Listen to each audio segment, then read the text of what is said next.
So my name is David Keith Davis with Multnomah County Cop Watch in Fight the Streets, Portland.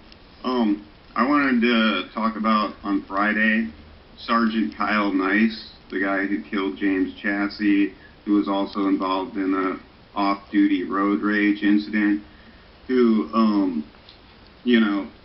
was, Daryl Turner said that Sergeant Nice is a competent supervisor. If that's what passes for competency in Portland, I truly fear for the citizens of Portland.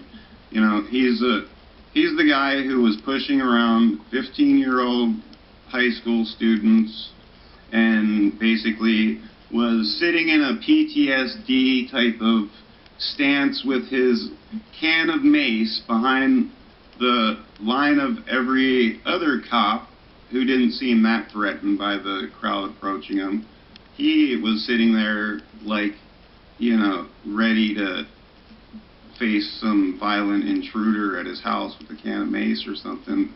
You can clearly see the guy is suffering from PTSD, and he needs to maybe just be retired, He's killing citizens, and he's still out doing riot duty and stuff like that, which is some of the most stressful police work you could put people on. I've actually recommended this to several other supervisors and captains and other stuff to, at least take Kyle Nice off of protest duty.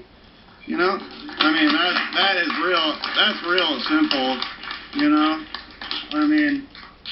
and, this low-intensity warfare that's being waged on the community by the police needs to end.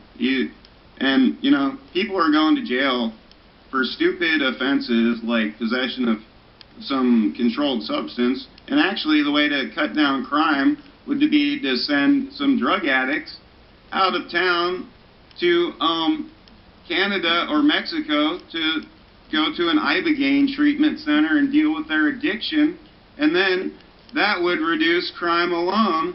Actually dealing with addiction and crime in a meaningful, progressive way that is actually there to heal things, instead of putting people in jail over stupid, low-level offenses and then using them as inmate slave labor to clean up homeless camps and stuff like that, which goes on all the time, And also, there was, at this Friday protest, I also saw that there was a Portland public school security officer, and he was across the street snapping photos of kids that were at this protest. And, and I chased him away. You can see the video on Multnomah County Cop Watch YouTube channel, and it even, shows what was happening, and some kids alerted me to that, So this is just ridiculous. And Charlie, you have no right to even vote on this because you're going out in a couple months, so you shouldn't have any say in this. You're basically an inept turd that's circling the rim, getting ready to be flushed. And we don't need the ghosts of your bad decision haunting Portland. Okay, thank you. And we do have your address, and we will follow up at your house, whether you're the mayor or not. Because there's people like Davis, you're done. that their policies are still fucking this country. Okay, you're done. No more profanity. So that's the reality. No more profanity, David. We don't need you screwing us, okay? All right, we're going to take a recess. See you later.